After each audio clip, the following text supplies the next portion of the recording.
안녕하세요. 무의식 풍수입니다. 이 세상에서 성공하려면 두 가지가 필요합니다. 첫 번째는 실력입니다. 각 분야에서 타고난 실력을 갖춘 전문가가 된다면 성공에 아주 가까워지기 마련이죠. 그런데 이 세상에는 세상에 숨은 고수들이 많습니다. 실력이 출중함에도 불구하고 알려지지 않은 것이죠. 그런데 이 사람들의 입장을 들어보면 스스로 몸을 감춘 것이 아니라 아무리 뭘 해도 세상에 알아주지 않는다고 하소연하기 일쑤입니다. 즉, 숨은 것이 아니라 숨겨진 사람들이라는 것입니다. 이때 두 번째가 필요합니다. 바로 운입니다.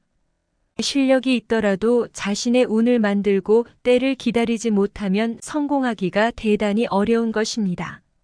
오늘은 조상복을 얻어서 여러분의 인생이 큰 성공으로 거듭나시길 도울 예정입니다. 바로 함께 가시죠. 차례상에 절대로 올리지 말아야 할 음식들을 말씀드리겠습니다. 첫 번째는 음식의 종류입니다. 그런데 이거 가만 보면 상갓집을 갔다 와서 해야 할 일이랑 굉장히 맞닿는 게 많아요. 귀신을 쫓아내는 행동이 제사를 치를 때는 조심해야 되는 행동이 되는 경우가 많습니다. 대표적으로 소금이나 붉은색을 띠는 음식이 있겠죠. 이건 차례상에는 절대로 올리면 안 됩니다. 조상 없는 차례상을 올리는 거랑 매한 가지입니다. 나는 성심성의껏 제사를 지냈는데 왜 복이 안 오냐고 하셔도 소용없습니다. 청첩장도 안 줬는데 결혼식을 갈 수가 있겠습니까? 소금이랑 팥 같은 붉은 음식을 제사상에 둔다는 것은 그런 의미입니다. 절대로 올리시면 안 됩니다. 예시로 장례식장에서 먹는 육개장 같은 것을 두어선 절대로 안 되는 것입니다. 꼭 명심하세요. 다음으로는 조상님은 어떤 생선을 싫어하고 좋아하는지 말씀드리겠습니다. 우리가 귀하다고 생각하는 거랑 조상님의 생각은 조금 다른 부분이 있는데요. 옛부터 우리 선조는 비늘이 있는 생선을 귀하다고 여겼습니다. 그래서 고등어나 꽁치처럼 등푸른 생선은 피하는 게 좋습니다. 이 생선들은 저도 참 좋아하는데 어쩔 수가 없습니다. 그런데 참치 같은 경우는 비늘이 없어도 우리가 귀하다고 생각하지 않습니까? 하지만 조상님들의 취향이 그런 것이니 이왕이면 원하시는 대로 해드리는 게 맞습니다. 하지만 비늘이 있어도 절대로 올리면 안 될 생선이 있습니다. 그건 바로 잉어입니다. 잉어는 나중에 용이 되는 영물로 여겨졌기 때문에 음기가 강하기 때문입니다. 꼭 명심하세요. 그리고 생선을 둘 때 명심해야 될 것이 있습니다. 머리는 동쪽으로 꼬리는 서쪽으로 향해야 한다는 겁니다. 차례상은 동쪽과 서쪽을 구분해서 놓는 게 정말로 중요합니다. 지금부터는 어떤 방향의 음식을 둬야 할지 차근차근 말씀드리겠습니다. 한 번만 들으시면 바로 기억할 정도로 간단한 내용입니다. 자, 여러분은 동쪽이라고 하면 무엇이 생각나시나요? 저는 예전에 정동진에 가서 해돋이를 본 게 떠오르는데요. 이처럼 동쪽은 해가 처음으로 뜨는 방향이라는 게 먼저 생각나실 겁니다. 그래서 처음 또는 근원적인 의미를 가질 수 있는 음식을 주로 동쪽으로 두셔야 합니다. 마른 것에서 젖은 것도 또한 동쪽에서 서쪽으로 놔야 하고요. 술잔보다 접시가 더 크지 않겠습니까? 접시를 동쪽으로 두고 술잔을 서쪽으로 두는 것입니다. 하지만 예외도 있습니다.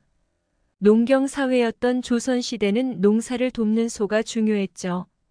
그래서 소에서 나오는 육고기가 더 귀한 것이었을 텐데 이번엔 좀 다릅니다. 생선은 동쪽에 가깝게 두고 고기는 서쪽에 가깝게 배치해야 됩니다. 육고기라고 해서 전부 다 되는 것도 아닙니다. 개고기 같은 경우도 음기가 강해서 조상님의 영이 오는 것을 막기 때문에 조심하셔야 합니다. 간단히 말씀드리려고 했는데 자꾸 말이 길어지네요. 그래도 하나라도 더 알려드리려고 그런 거니까 많은 이해 부탁드립니다. 다음으론 과일이 있습니다. 이번에는 그냥 외워보세요. 과일의 종류와 순서를 한 번에 외울 수 있게 도와드릴게요. 자, 따라해 보세요. 대, 밤, 감, 배. 대추를 가장 왼쪽으로 두고 순서대로 밤, 감, 배를 놓으시면 됩니다. 이렇게 하면 순서랑 종류를 한꺼번에 외울 수 있으니 일석이조죠. 다시 한번 말씀드립니다. 대, 밤, 감, 배. 이것만 외우시면 제사상 과일은 문제 없습니다. 간단하죠? 다만 여기서 절대로 올려서 안 되는 과일이 있습니다.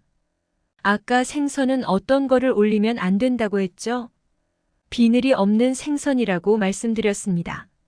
마찬가지로 과일은 씨 없는 것을 피하셔야 합니다. 여기서 씨는 자손의 번창으로 여겨져서 씨 없는 과일은 반드시 피하셔야 합니다.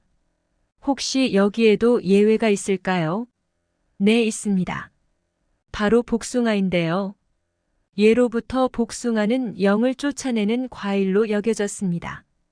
심지어 무당이 구슬할 때에도 복숭아 가지로 잡귀를 몰아내기도 하는데 제사상에서 쓰이는 경우 조상님의 영을 쫓아내기 때문에 조심하셔야 합니다. 또한 예를 갖추고 싶은 나머지 과일을 많이 올리시는 분들도 계시는데요. 그것보다 과일의 개수를 홀수에 맞추는 게 더 중요하다고 말씀드릴 수 있습니다. 자, 이렇게 되면 음식, 고기, 과일까지 전부 살펴봤으니 조상복은 문제 없다고 생각하실 겁니다. 하지만 그렇다고 해도 기본에 충실하셔야 합니다. 제삿날에 제대로 청소가 되지 않아서 머리카락이 음식에 섞이기라도 한다면 정말 큰일입니다. 이것은 산 사람을 제사 지내는 일과 같습니다. 또한 엉뚱하게도 제사상에 찾아온 조상님이 앉을 자리가 없는 형국이 되는 겁니다. 마음이 조급하셔도 차분하게 준비하셔서 청결에도 꼭 유의하셔야 합니다. 이렇게 만반의 준비를 가해도 알 수 없는 게 우리네 인생 아니겠습니까?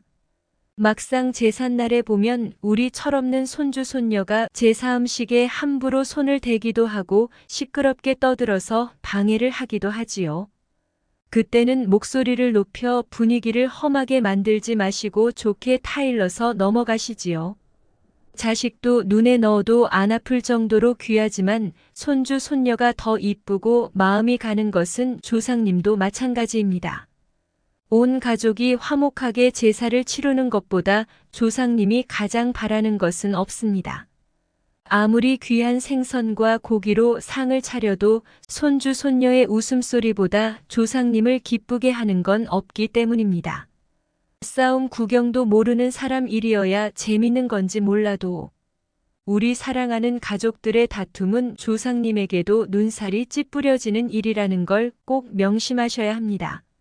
말씀드린 내용을 모두 유의하셔서 조상복 많이 받으시고 부자 되시길 바랍니다. 이상 무의식 풍수였습니다.